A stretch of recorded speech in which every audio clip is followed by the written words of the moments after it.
Hello everyone, welcome to Kuya J Vlog. Papunta kami ngayon sa Gmall, dito pa rin sa Davao.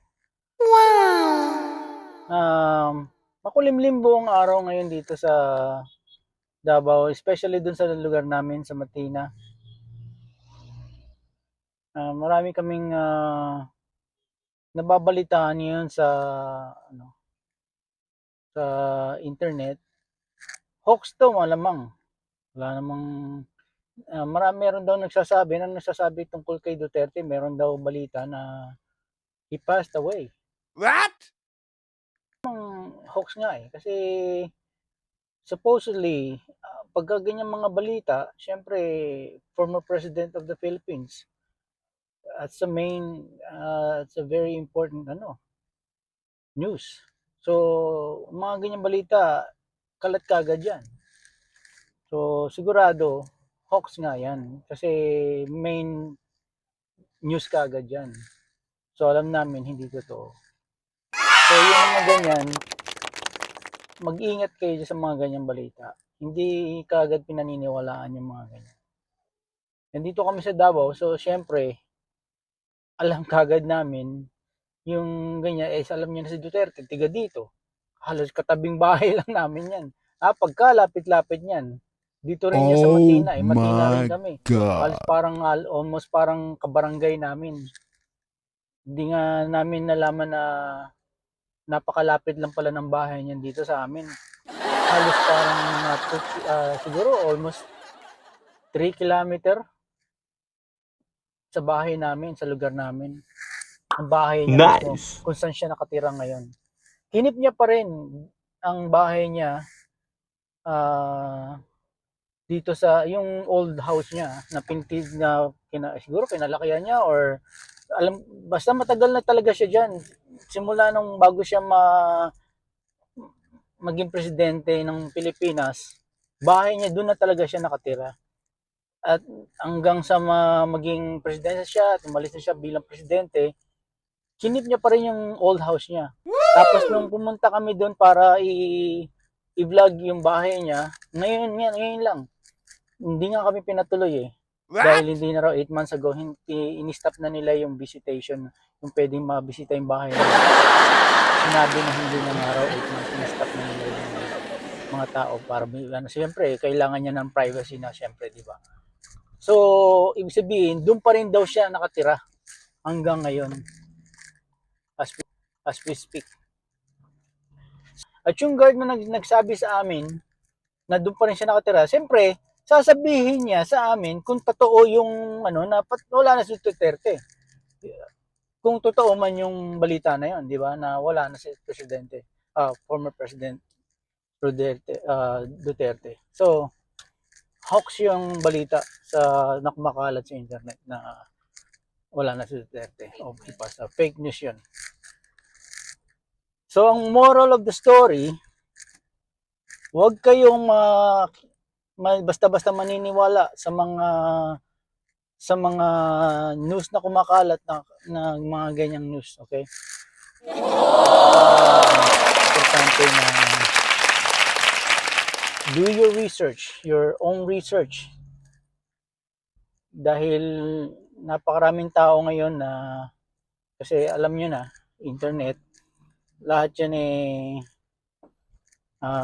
Google, lalo na yung Google, Wikipedia na yan.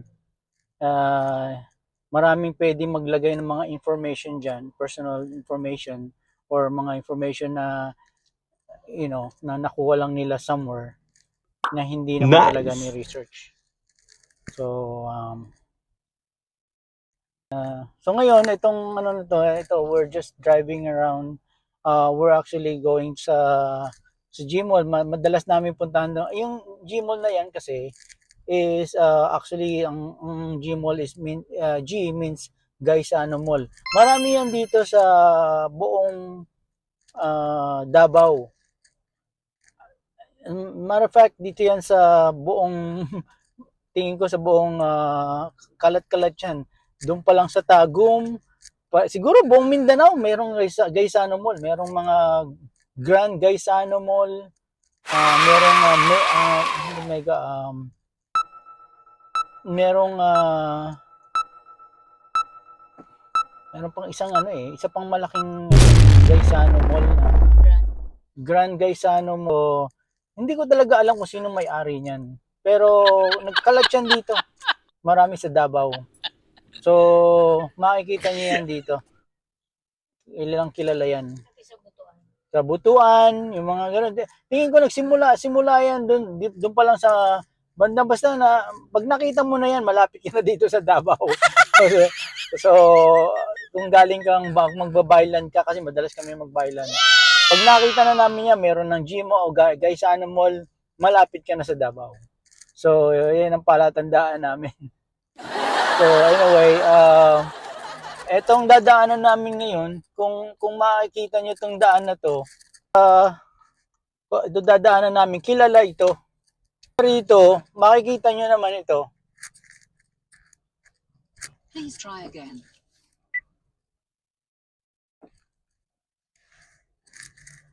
Ayan may drive tayo dito. Ito yung parang malapit sa downtown dito sa Davao City. Please try again. Wow! Ito San Pedro. Downtown ito dito sa Davao, San Pedro. Dito madalas ginagawa yung parang yung Kadayawan. Itong lugar na ito. Tapos kung makikita niyo may itong malaking parang tower na yan. Ayan, nakikita niyo yung tower na yan. Ayan yung church. Ito yung malapit dito yung City Hall. Ito yung pinaka parang natin dito sa ito. Ayan yung church na yan. Malaking na yan, mayroong parang kala mo yung yung nasa Manila ka, kaya po. Kaya church yan. Kilalang kilala yan dito. Nasa gitna ka. Parang nasa gitna yan dito. Para kang nasa City Hall. Malapit dito yung City Hall. Nandito na tayo sa may gitna ng dito, nag-cross na tayo dito papunta ng Papunta na tayo dito sa may G-Mall. Ito, JP Laurel, JP Rizal. JP Rizal. Ito one way, mag-iingat dito. Alam mo, downtown, madalas ng downtown kilala sa mostly one way. Recto ito. JP Rizal and Recto. Recto ito. Na kung napunta ka na sa Davao, ito yung city. Siguro makikilala mo na, kung malalaman mo na, kung napunta ka na rito, kung matatandaan mo na kung nasaan ka na dito. Unless na matagal ka nang nakakapunta dito. Ito, Recto. Nasa Recto tayo. Brings back memory siguro sa mga taong sa inyo dyan na nakapunta na rito sa Davao at siguro lumaki dito sa Davao. Ito, we're coming up to Bonifacio. So, dito madalas silang ginagawa nila yung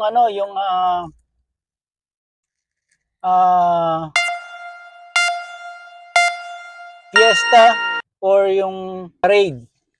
Yung parade, kailan lang, recently, meron sila ritong Pride parade. Pride. LGBT parade. Recently lang yun. Siguro mga 2 weeks ago. Hindi lang namin na videoan yun pero merong LGBT parade dito. Ang haba, napakahaba. Ito naman, we're coming up to Palma Hill. Palma Hill. Nasa Recto pa rin tayo. Recto and Palma Hill. Papunta pa rin Sasa.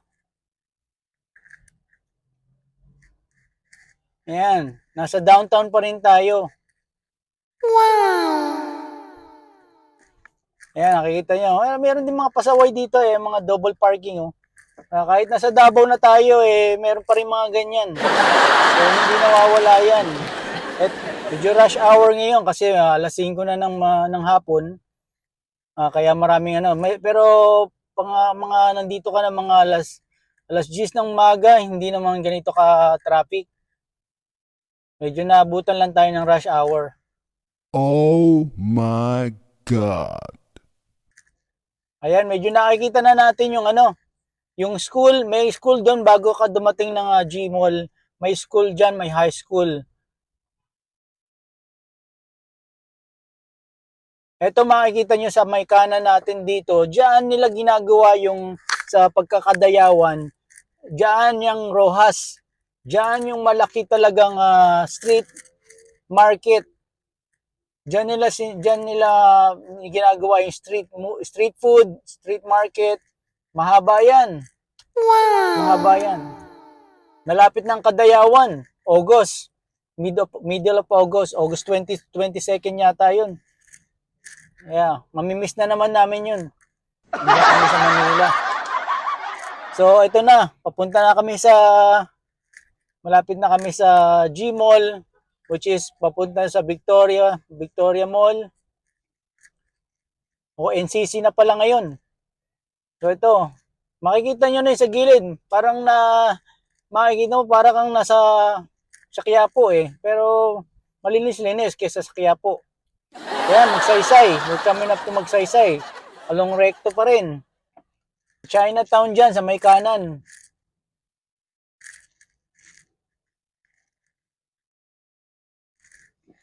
Ito, makikita niyo sa kaliwa rin. Dito sa kaliwa, maraming kainan din dito.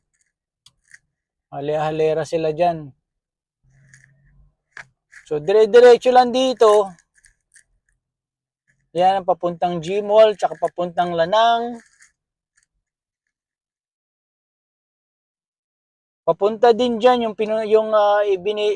binlog namin na Upside Down Museum. Wow. Katabi lang ng NCC. Victoria Mall ngayon, pero NCC na siya ngayon. Nice. Katabi lang siya. Actually, nasa loob siya ng vicinity ng NCC, yung Upside Down Museum.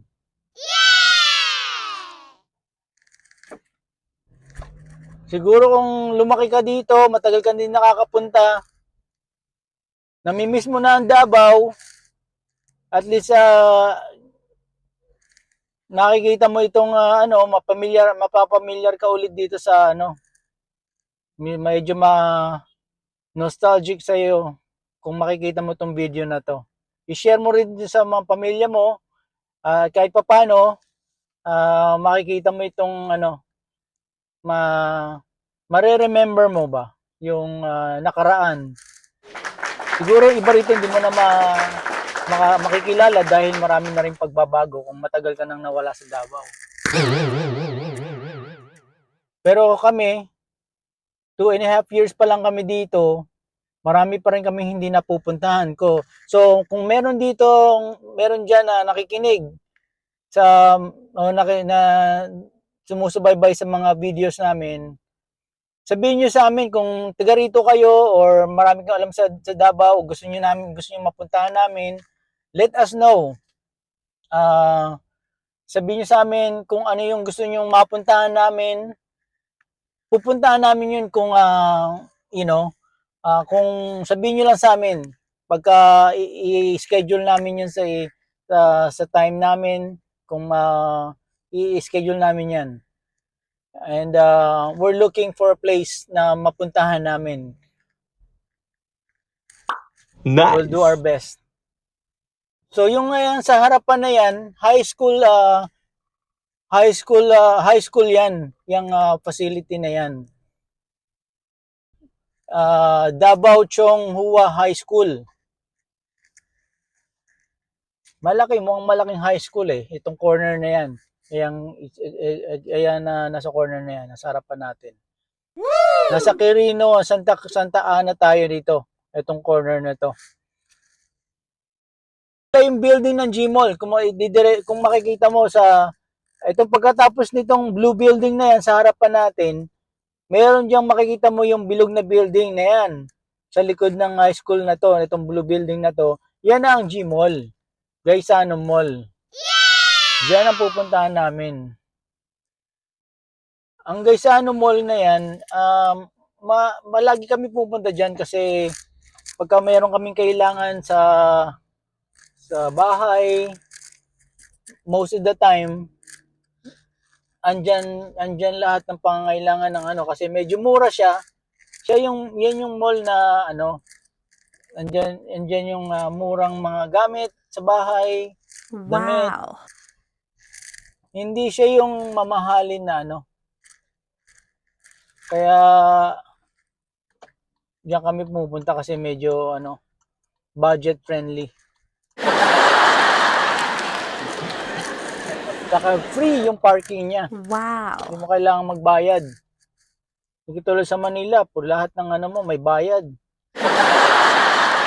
Dito most of the parking dito free. Yung street parking nga mas may bayad pa eh. Yung Oh parking dito sa mall, my God. for the most part walang bayad.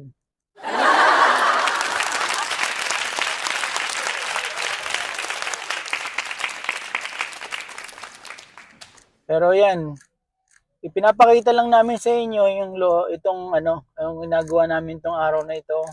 Saan kami madalas pumupunta. Dito so far, matagal na rin kami pupunta rito. At akala namin, ito dati hindi sila nagbibigay ng card sa parking. Ngayon nagbibigay na sila ng card. Akala namin maninigil na. Thank you. Akala namin nag-start na sila magbigay ng card, hingi na rin ng parking fee. Hindi pa rin. So, sana hindi na sila humingi ng parking fee. Sana magpatuloy silang libre. So far, so good. Nag-vlog na rin kami dito tungkol sa, yung mga naglilinis ba rito ng sasakyan. RM1. Panoorin niyo yung vlog na yun. Nice. Marami ring sa amin.